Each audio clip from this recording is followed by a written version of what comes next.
La localidad de Ceadea presume desde finales del año 2022 del Museo de Antonio Álvarez, un interesante proyecto que nace de los vecinos de la propia localidad y que busca recuperar y poner en valor la figura del más insigne de sus vecinos. Antonio Álvarez fue un maestro que nació en Ceadea en 1921. Estudió magisterio y comenzó a trabajar en 1940. Es el responsable del gran éxito de la enciclopedia que lleva su nombre y de la que se imprimieron 34 millones de unidades. Prácticamente todo un país se educó con sus libros.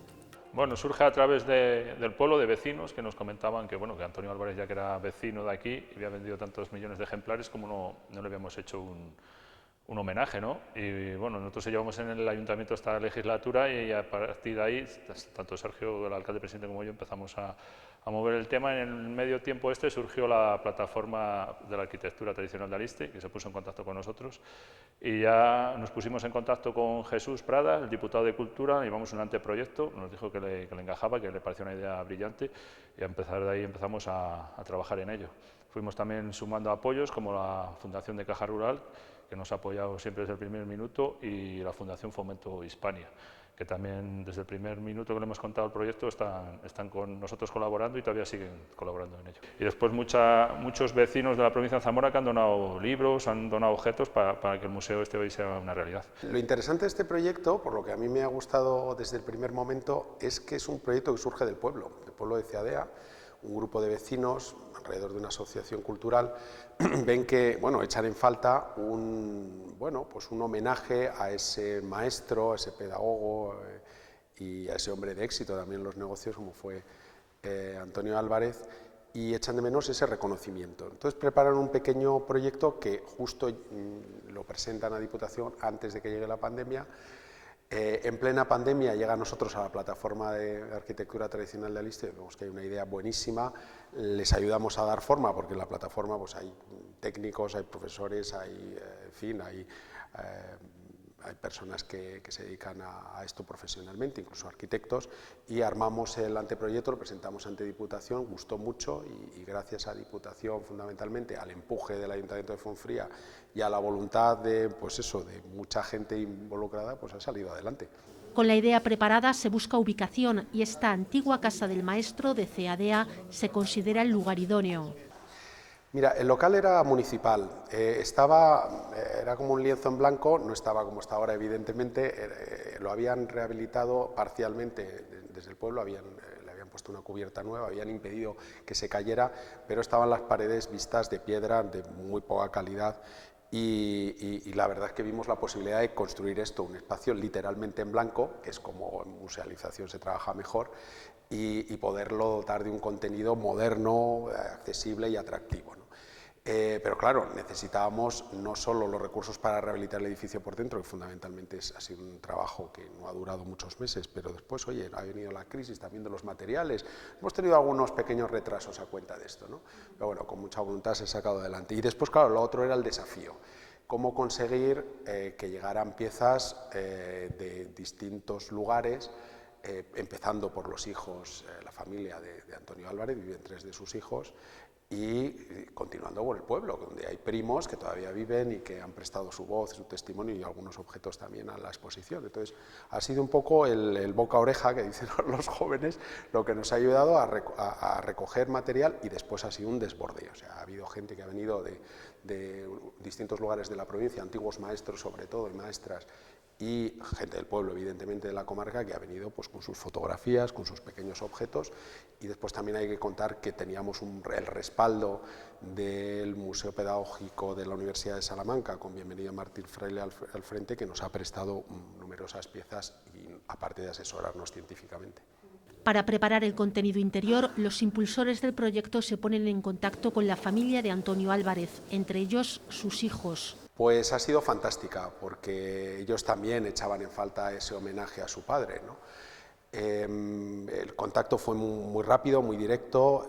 Uno de los hijos se acaba de jubilar y se ha venido a vivir a Valladolid, el otro vivía también en Valladolid, el otro en Madrid. Bueno, ha sido relativamente fácil de contactar con ellos, y cada uno de ellos, que tenía objetos de su padre, objetos personales, desde la máquina de escribir o o documentos. Tenemos el expediente de funcionario de Antonio Álvarez, el original, nos lo han cedido, fotografías, en fin, un retrato magnífico de Ricardo II que tenemos ahí colgado también.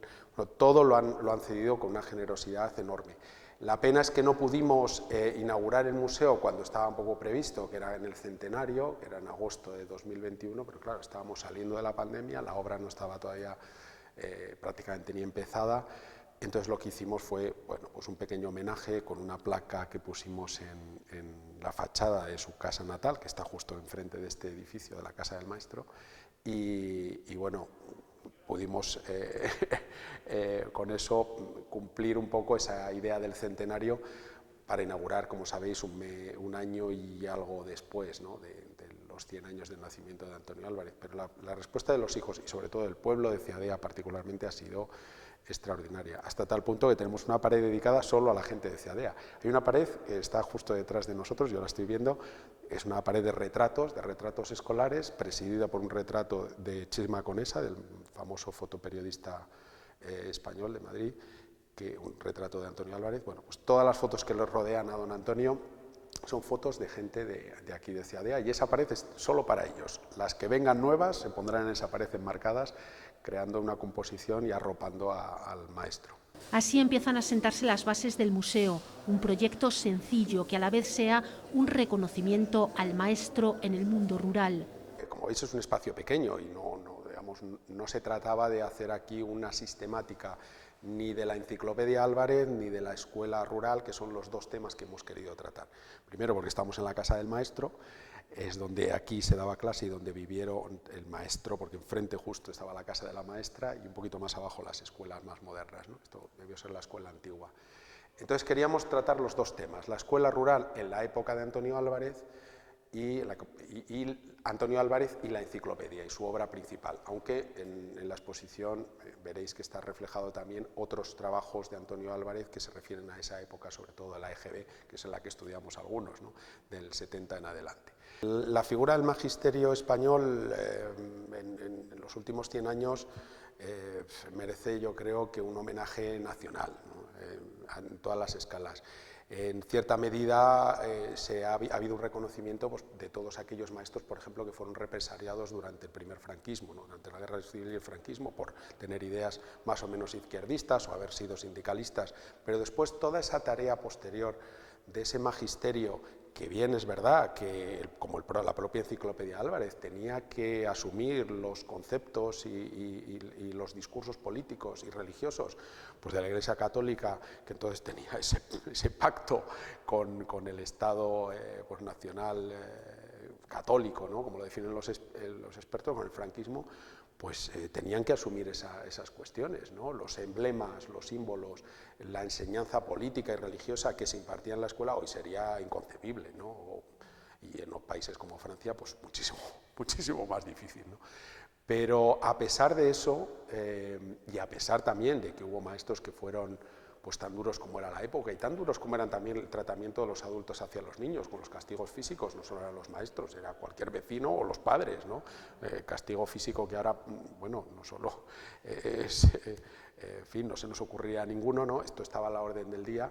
También es verdad que los maestros y maestras que los había, vocacionales y en fin, han supuesto me lo han dicho catedráticos, me lo han dicho profesionales, me lo han dicho albañiles que vivieron esa época, que se han visto inspirados por estas personas, por la atención, por la dedicación, por el trabajo, por el cariño recibido. Muchas veces un cariño que se recibía en la escuela que no se recibía en casa.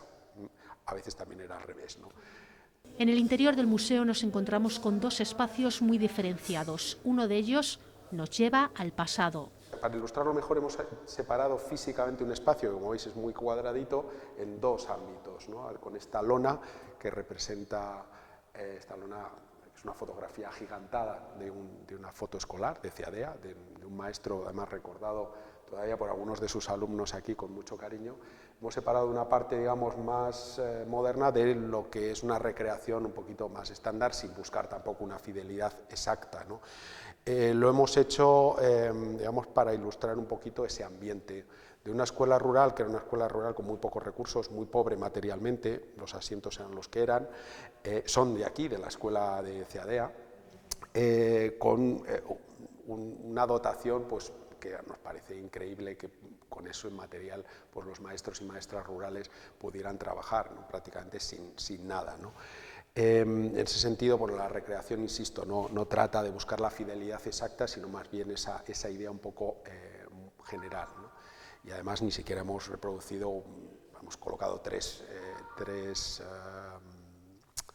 pupitres, no hemos colocado los 12 que se han conservado en la antigua escuela, porque nos parecía excesivo, ¿no? Y en la otra sección hemos hecho una especie de paralelismo físico, si veis, con unos banquitos de colores, me recuerda a esos lápices de una marca muy conocida de lapiceros que teníamos nosotros en la infancia, esa era un poco la idea, reproduciendo un poco el mismo esquema, ¿no? de pupitres, un poco de ese ambiente escolar, con una proyección donde tenemos, bueno, en realidad son varias proyecciones de distintos formatos, de distintas duraciones, donde hay pues una narración de la vida y la obra de Antonio Álvarez a través de distintos protagonistas, los hijos, los expertos y también la gente de aquí de Ceadea, incluso algunos familiares, ¿no? Por lo demás, toda la ambientación pues, se ha desarrollado con paneles muy visuales, muy gráficos, con materiales originales, de vitrinas muy sencillitas, y una, digamos, tercera dimensión, más allá de las ambientaciones, de los paneles y bueno, cómo está montado el museo, sería esa parte que queremos desarrollar a partir de ahora, que es Internet, ¿no? Una página web. Ya en parte funciona porque junto a esas fotografías escolares de Ceadea, esos retratos de gente del pueblo, hay un código QR que permite a la gente poder ver esas mismas fotografías, descargarlas y bueno, esperamos que en el futuro poderlo enriquecer con nuevos materiales fotográficos.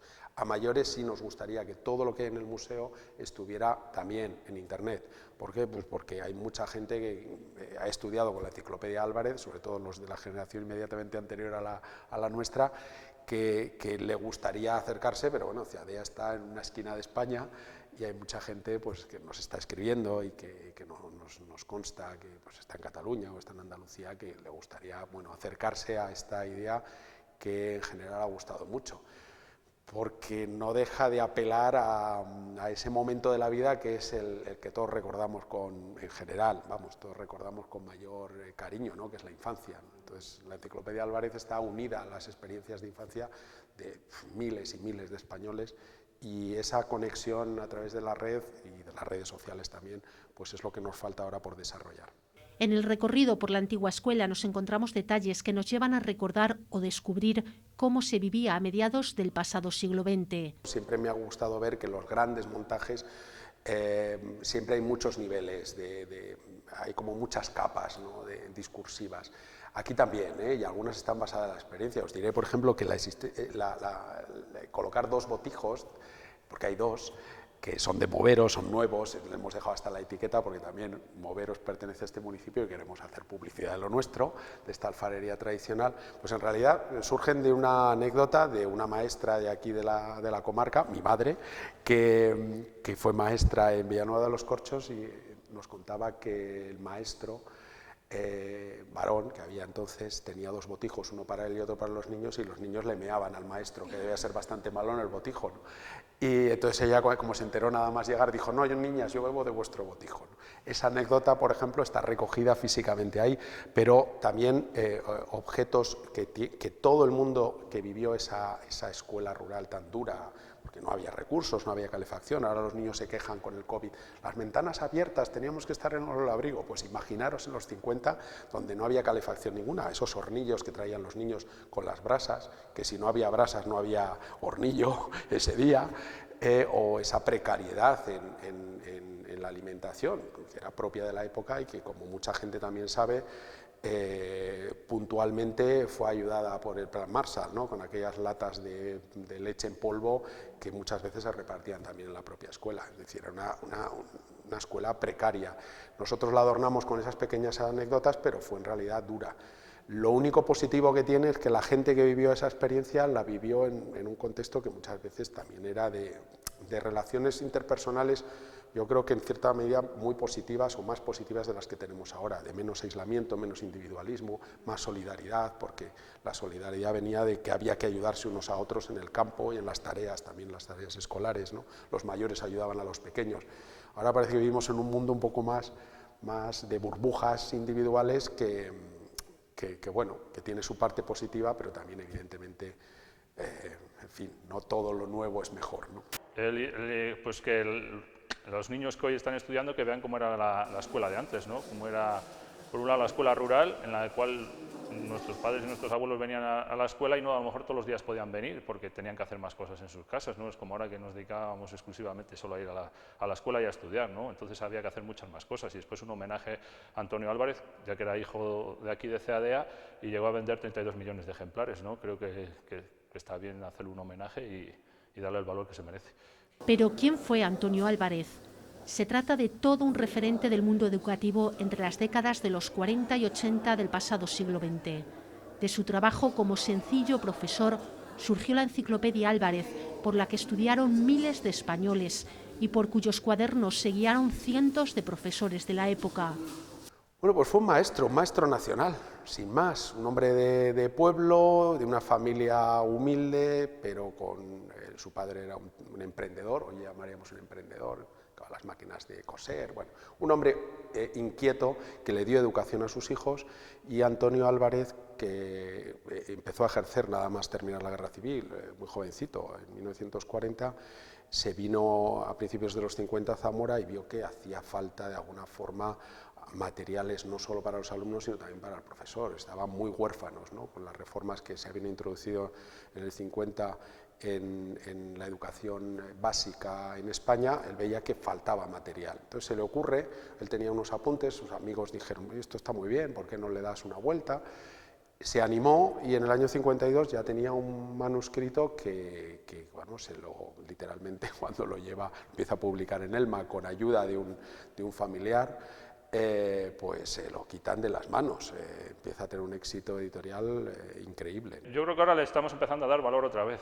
Todo el mundo sabía quién era Antonio Álvarez, que vendió millones de ejemplares, pero como era alguien de los nuestros, pues casi no le dábamos el valor pues que era un vecino más, ¿no? Pero ahora la gente se está dando cuenta del alcance que tuvo Antonio Álvarez vendiendo ejemplares a millones de gente y que muchísimos niños de aquella época estudiaron por la enciclopedia de Álvarez, ¿no? Y ahora la gente se siente orgullosa, es decir, vaya vecino que teníamos más bueno, ¿no?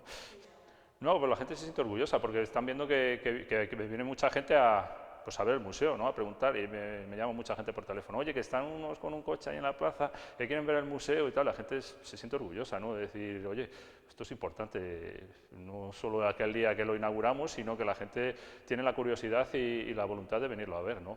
Ayer nos ha estado un profesor de Benavente que quiere traer a todos sus alumnos a pasar el día aquí, que vean cómo era una escuela de la época, ¿no?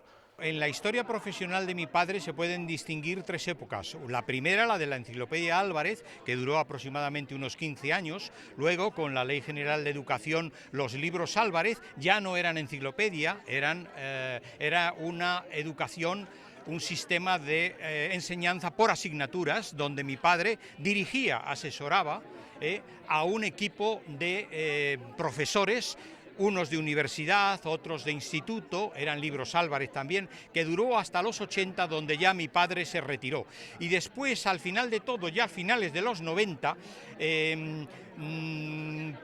a causa de que había una gran demanda en el mercado de volver a encontrar las enciclopedias y poderlas buscar y comprar, pues varias editoriales se pusieron en contacto con mi padre para que lo volviese a publicar. Mi padre no entraba por la labor porque mi padre llevaba una vida muy tranquila, no quería meterse en follones. Y gracias a que mi hermano José María, aquí presente, que es profesor y que asumió el trabajo de contratar con la editorial, se pudieron volver a editar. Y es la hora que mi padre empezó a vender las enciclopedias en el año 52, año en que la reina Isabel II de Inglaterra empezó su reinado. La reina Isabel II ha muerto y nosotros seguimos vendiendo la Enciclopedia Álvarez porque todavía se vende y cobramos derechos de autor. Así que gracias a CADEA, gracias a Zamora, gracias a toda España, yo puedo dar fe de que en toda España las enciclopedias Álvarez, la primera fase de los los libros Álvarez, la enciclopedia,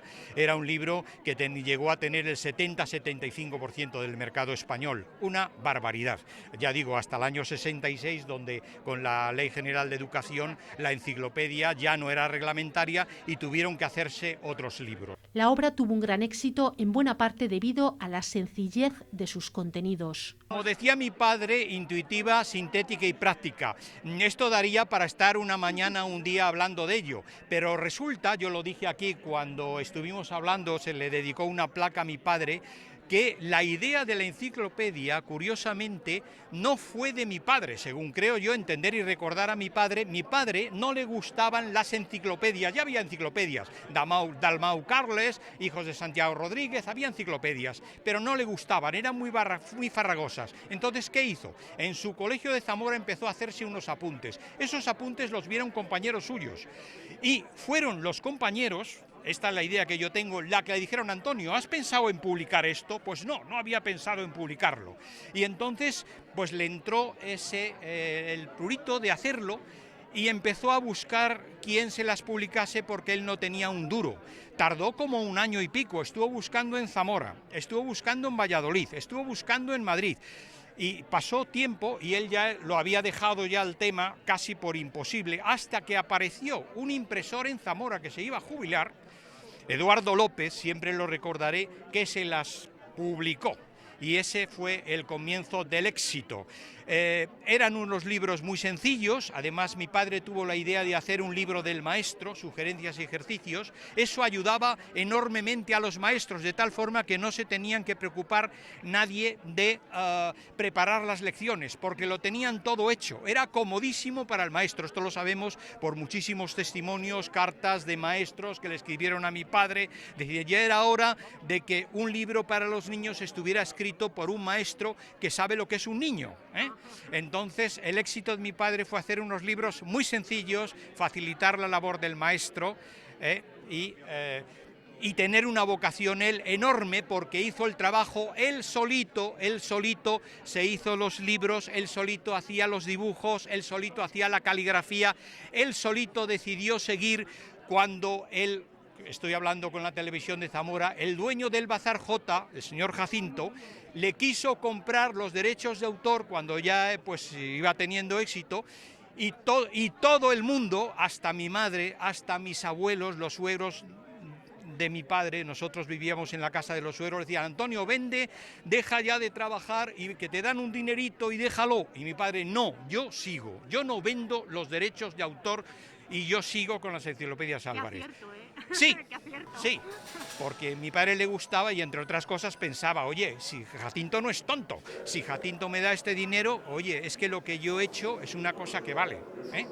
Y adelante con ello. El origen eran los cuadernos de preparación de lecciones que entonces exigía la inspección para ver cómo tenían preparados los profesores las clases, y como le felicitaban tanto sus compañeros como la propia inspección, él pensó que eso se podía transformar en un manual escolar, y esa fue su labor fundamental.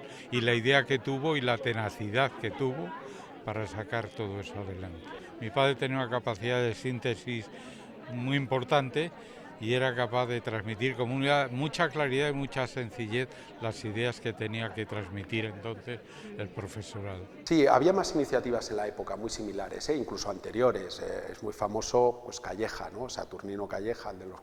¿Tienes más cuento que Calleja? Bueno, pues esa famosa editorial escolar especializada, pero había otras en esa época que también habían tenido, digamos, iniciativas similares.